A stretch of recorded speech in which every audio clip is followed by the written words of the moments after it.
Supreme court نے، جمعیت علماء ہند نے جو اس دعوے کو دائر کیا وہ کرمنل، غنڈہ گردی، دوسرے لوگوں نے سول توڑ پھوڑ، لیکن جمعیت علماء ہند نے، حضرت صدر محترم نے فیصلہ کیا اس سے بڑی غنڈہ گردی کوئی نہیں ہو سکتی۔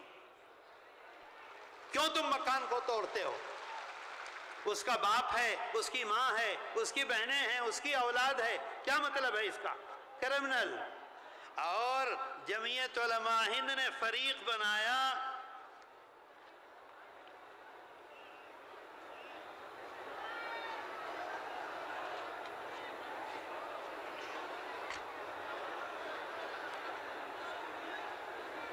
جمعیت علماء ہند نے اس میں فریق بنایا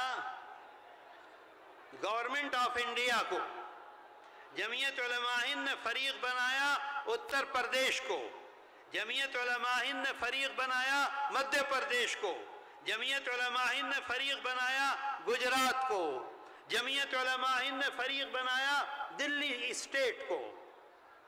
آج جو فیصلہ آیا ہے بلڈوزر کا، پورے ملک میں ہر جگہ بلڈوزر پر پابندی لگائی گئی ہے، صرف اس بنیاد پر دوسرے لوگوں نے ایک ایک صوبے کو، ایک ایک اسٹیٹ کو فریق بنایا تھا، جمعیت علماء ہند نے گورنمنٹ آف انڈیا کو فریق بنایا۔ اور میرے دوستو، آپ کو حیرت ہوگی، اگلی بات میں سناؤں گا آپ کو، آپ تصور نہیں کر سکتے کہ ہم مظلوم ہیں، ہمارے ساتھ کیسے کیسے اور بڑے بڑے لوگ کھڑے ہوئے ہیں۔ میں ابھی بتلاتا ہوں آپ کو، ہمارے اس مقدمے میں، جمعیت علماء ہند کے اس مقدمے میں سپریم کورٹ کے بڑے بڑے سینئر وکیل کپل سبل، کے وی سنگھ، ڈاکٹر منو سنگھوی، آپ جانتے ہیں منو سنگھوی کو؟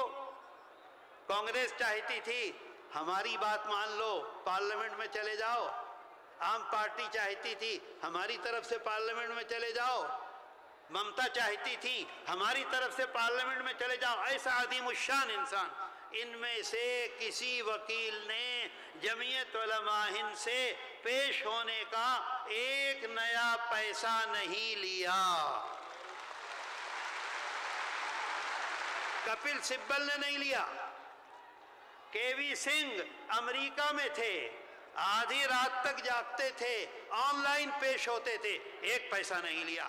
اور آخری جس میں فیصلہ آیا ہے اس کی بات آپ کو سناؤں، آخری سماعت پر، جسے غور سے سنیے گا، کتنی اہم بات ہے، آخری سماعت پر جمعیت علماء ہند کی جانب سے سینئر وکیل ڈاکٹر منو سنگھوی پیش ہوئے۔ ڈاکٹر منو سنگھوی کے عدالت میں داخل ہونے پر بھری عدالت میں گورنمنٹ آف انڈیا کا وکیل، سالیسٹر جنرل تشار مہتا، کیا نام ہے؟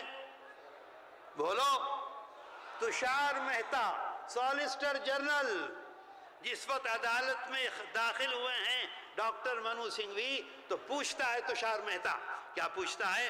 آپ اس مقدمے میں کیسے پیش ہو رہے ہیں؟ بھری عدالت میں پوچھتا ہے، آپ اس مقدمے میں کیسے پیش ہو رہے ہیں؟ آپ کی فیس کون ادا کرے گا؟ کیونکہ 30 لاکھ روپے فیس لیتے ہیں۔ تو معلوم ہے کیا جواب دیا؟ سالیسٹر جنرل کہ اس جواب پر انہوں نے کہا، ڈاکٹر منو سنگھوی نے کہا، وہ آج، غور سے سنیں، وہ آج عدالت میں جمعیت علماء ہند کی جانب سے پیش ہو رہے ہیں، اور آگے سنیے، اور مظلوموں کے ساتھ ہونے والی ناانصافی کے خلاف مفت میں اپنی خدمات پیش کرنا چاہتے ہیں۔ آپ غور کیجئے، آپ کے ساتھ کون کون لوگ کھڑے ہوئے ہیں۔ آپ ہمت نہ ہاریں، قوت کے ساتھ کھڑے رہیں، جب آپ کو آواز دی جائے آپ نکل آئیں۔ ایک رات جاگتے گزر جائے کیا حرج ہے؟ 2 وقت کا کھانا نہ کھائیں کیا حرج ہے؟ کھڑے کھڑے گزر جائے کیا حرج ہے؟ کوئی حرج نہیں۔ آپ دیکھیے آپ کی قیادت، آپ کی جماعت پر کیسا اعتماد ہے۔ سالیسٹر جنرل پوچھتا ہے آپ کیسے؟ وہ کہتے ہیں میں جمعیت علماء ہند کی طرف سے مظلوموں کی حمایت میں، مظلوموں کے ساتھ جو ناانصافی ہو رہی ہے اس کی وجہ سے آج کھڑا ہوا ہوں۔ اور پھر ایک بات اور کہتے ہیں ڈاکٹر سنگھوی، وہیں عدالت میں ایک بات اور کہی، سنیے۔ ڈاکٹر سنگھوی نے مزید کہا بلڈوزر کارروائی پر روک لگانا ضروری ہے،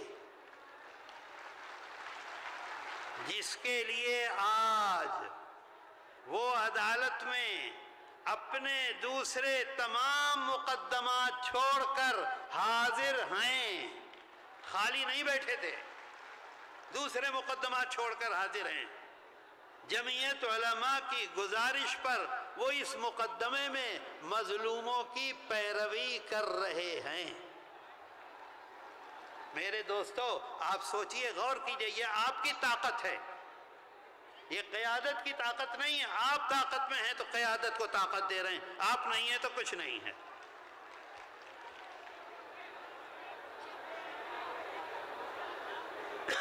میرے دوستو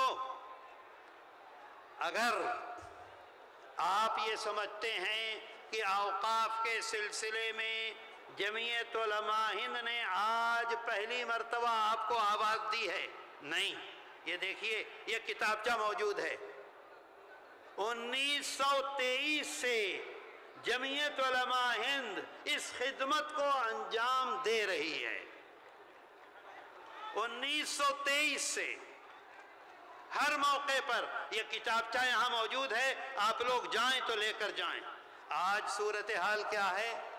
آج صورتحال یہ ہے کہ اجمیر شریف کی درگاہ محفوظ نہیں، قبرستان محفوظ نہیں، مسجدیں محفوظ نہیں، ہمارے معابد محفوظ نہیں، خانقاہیں محفوظ نہیں۔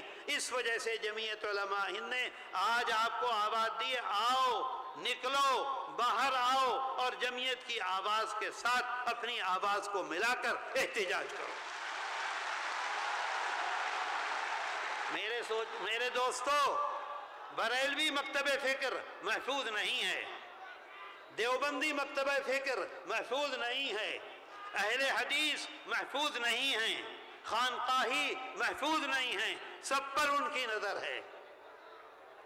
میرے دوستو قوت کے ساتھ، مضبوطی کے ساتھ آج فیصلہ کرو، جو تمہارے لیے اس سلسلے میں کھڑا ہوگا تم اس کے ساتھ کھڑے ہوگے۔ بولو بولو بولو۔ اور جو ہمارے ساتھ کھڑا نہیں ہے اوقاف کے سلسلے میں، ہم اس کو سبق سکھائیں گے۔ کیا مطلب ہے؟ ہماری ٹانگیں کاٹو اور ہمارے ووٹ کو لو، آج یہ فیصلہ کر لو۔ میرے دوستو اب اجلاس چل رہا ہے، دوسری کارروائیاں باقی ہیں۔ میں بہت شکر گزار ہوں کہ آپ نے بہت اطمینان سے سنا۔ میں ڈاکٹر فیض قادری کا بہت ان کو مبارکباد پیش کرنا چاہتا ہوں۔ سب سے زیادہ محنت تمام لوگوں کی محنت ہے، سب کی خدمت ہے، لیکن سب سے زیادہ محنت ان کی ہے۔ اللہ تعالیٰ ان کو ہر طرح سے کامیاب کرے اور ہر طرح کے حسد سے اور شر سے ان کی حفاظت کرے اور ہمارے آنے کو قبول کر لے۔ وآخر دعوانا ان الحمدللہ رب العالمین۔ جزاک اللہ، تقبل اللہ۔ کرسی ادھر کر دیں۔ جزاک اللہ، تقبل اللہ۔ بھائی آپ کھڑے ہیں، ساتھ ہیں، ہاتھ اٹھا کر کے بولیے جمعیت علماء جو کہے گی مانیں گے، کریں گے۔ جی جی جی، یہ غالباً یہ ایکٹ آپ کو بیدار کرنے کے لیے آیا ہے۔ آپ زندہ قوم تو پہلے سے ہیں، اب بیدار ہو جائیے، انقلاب آ جائے گا۔ ہم 1 انچ زمین بھی اپنے وقف کی ضائع نہیں ہونے دیں گے انشاءاللہ۔ میرے عزیز دوستو، جمعیت علماء ہند کا اجلاس رواں دواں ہے اکابر کی دعاؤں کے سائے میں، صدر محترم کے سائے میں۔ اب میں آپ کی توجہ مبذول کرانا چاہوں گا اپنی ذات کی طرف۔ ہم ایک دینی جماعت کے خدام ہیں، ہمارا یقین ہے کہ ہماری دنیا ہمارے دین کے تابع ہے، دین اصل ہے، دنیا اس کا سایہ ہے۔ اللہ رب العالمین ہے، وہ رب سب کا ہے، روزی سب کو دیتا ہے، زندگی سب کو دیتا ہے۔